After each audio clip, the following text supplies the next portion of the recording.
Well, it's my privilege and honor to introduce to you MDA's National Ambassador, Joe Akmakjian.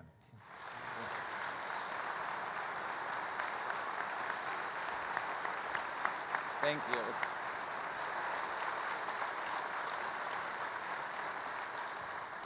Thank you. Thank you, Harold.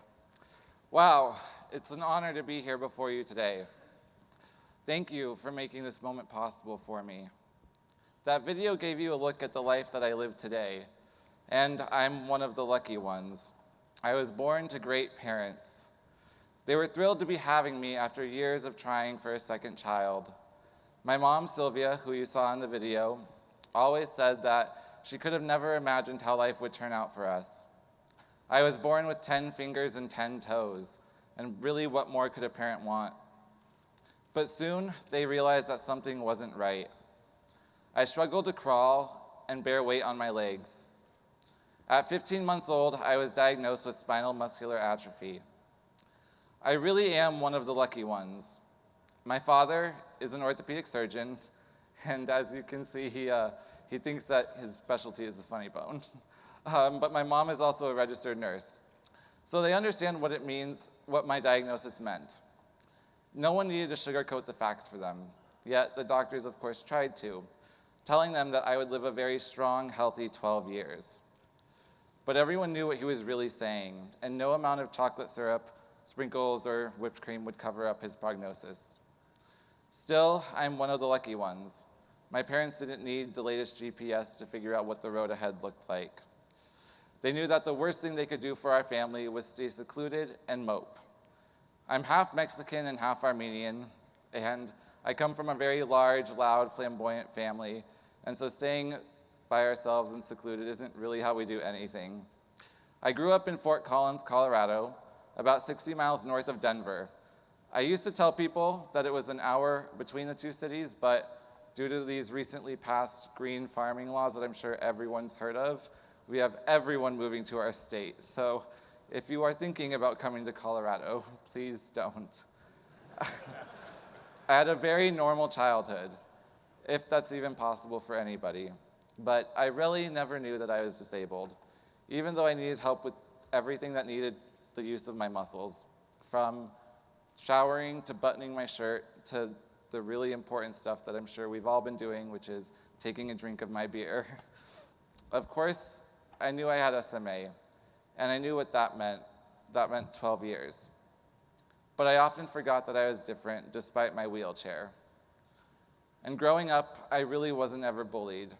I was integrated seamlessly into the public school system, and many of the kids that I met in kindergarten graduated high school with me, and my wheelchair never scared them.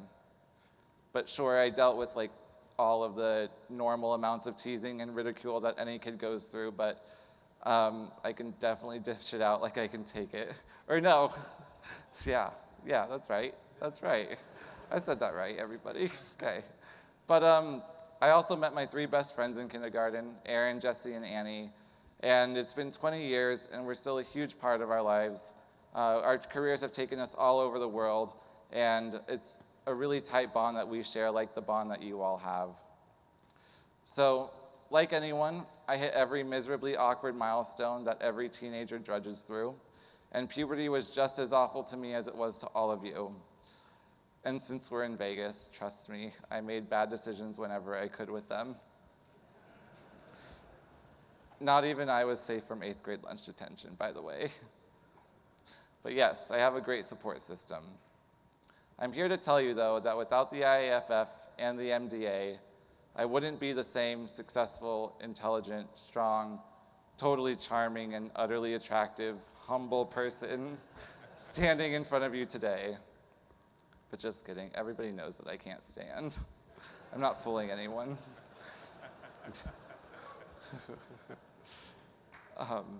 For more than 62 years, firefighters have worked really hard to raise over $500 million for families and individuals living with muscle-debilitating diseases, live longer and grow stronger. And I really want you to think about those words for a moment. Live longer and grow stronger. And actually, can we all say that together on the count of 3? 1, 2, 3. live longer, and grow stronger. Thank you. When you guys set out to raise money and fill the boot for us, I know that you're probably going out there hoping for a cure, but I'm living proof that it's about way more than just a cure. And I don't spend my life wishing for a cure. And I know a lot of people who don't either. I spend it reaching milestones and setting goals for my future. But I'm just one face of the MDA community that you guys so generously support. And on a typical day like today in America, the dollars that you raise help MDA send 250 people to care centers, over 150 care centers across the country where they can receive expert treatment from specialists and doctors who really are just wonderful at helping them through their life. On a typical workday in America, MDA spends $75,000 to fund research, to find more treatments, and that's a huge number. And of course, since it's summertime, and it's really hot here in Vegas, on a typical summer day in America, 350 kids and teens attend MDA summer camp to do just what our recent campaign was all about, and that's Live Unlimited. When doctors told my parents to consider themselves lucky if I made it to 12, they seriously underestimated the power of the IAFF and the MDA. Last year, as the video mentioned, I doubled my life expectancy when I turned 24. And while my dad might hunt me down for saying this, I think that it's important you guys all know this. Doctors don't know everything, no matter how great they are. Last month I turned 25, so I've now more than doubled my life expectancy.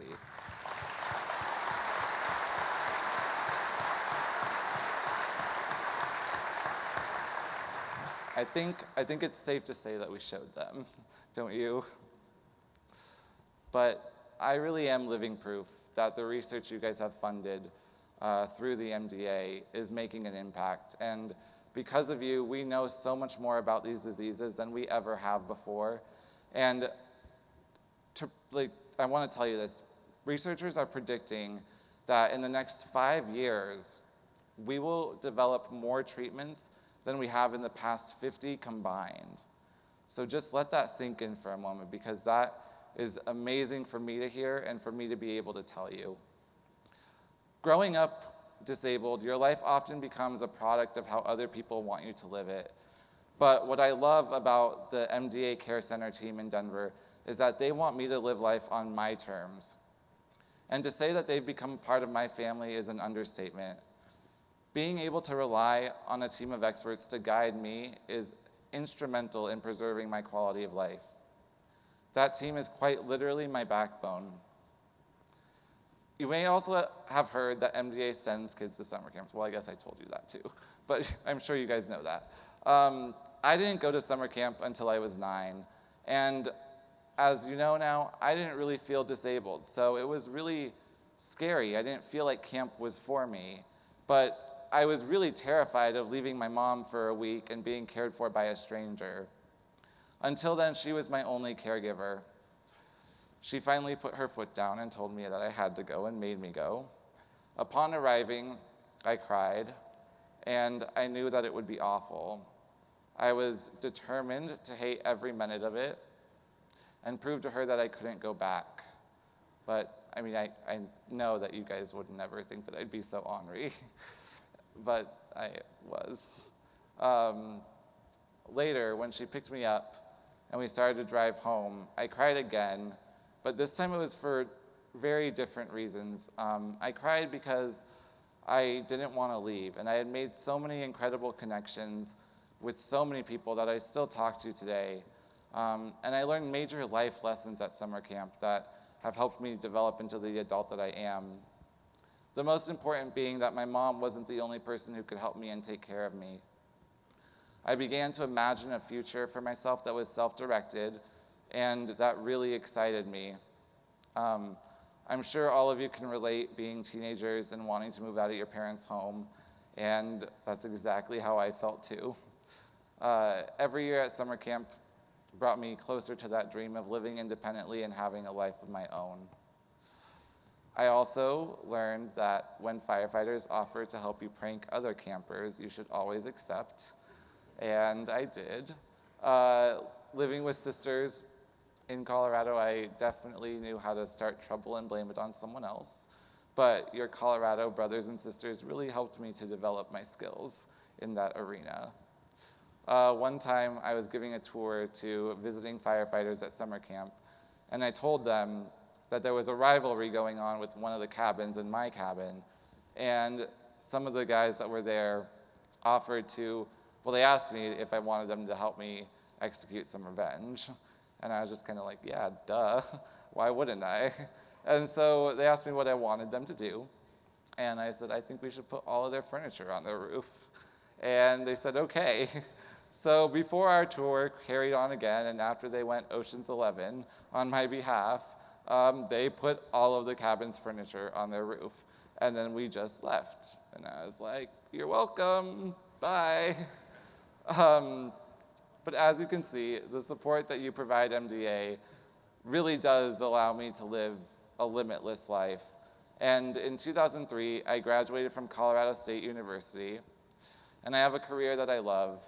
I live independently in Fort Collins, and I've traveled across the world, from deep sea fishing in Alaska to swimming with the dolphins in Hawaii and eating schnitzel in Germany and partying on the beach in Mexico. I've done it all. Even 2 years ago, I booked a trip here out to Vegas, only to realize, well, with my friends, not just by myself. I'm not on that level yet. But I came out here with 20 friends, and I forgot to tell my family until I got to my hotel room. And I was like, whoops, I guess you probably would want to know where I am.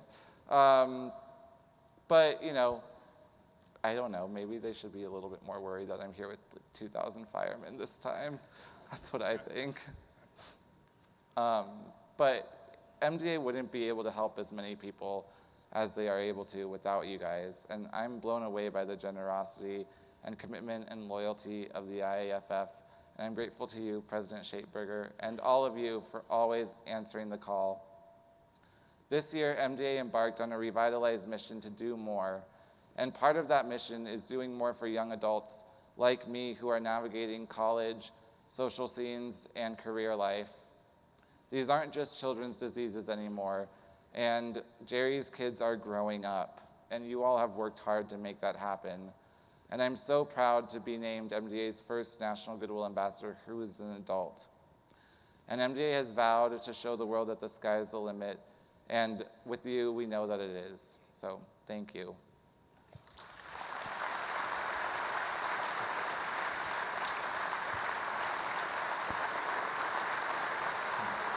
Nice job. Thank you. Nice job. Listen, Joe, you know, this union, as you said, and all these leaders across two great countries have been committed to this wonderful, wonderful organization and all of the families that MDA provides services to. Yes. So many of us who have been at this a while, I have to tell you, it is more than encouraging. It is thrilling to see that over the years, and we've watched so many wonderful, magnificent MDA ambassadors, normally young children, that then became a little older, and watch our families and MDA clients growing not only in stature, but living full and long lives. Definitely. And to have you here, 25 years old, and doing things that I watched up there that I wouldn't consider doing, it's inspiring. Thank you. And I can tell you that this IAFF is going to continue its commitment and its great partnership with MDA for many, many more years and decades to come. Well, Thank you so much for what you do. You really are an inspiration. Thank you. You guys too. Thank you. Thank you.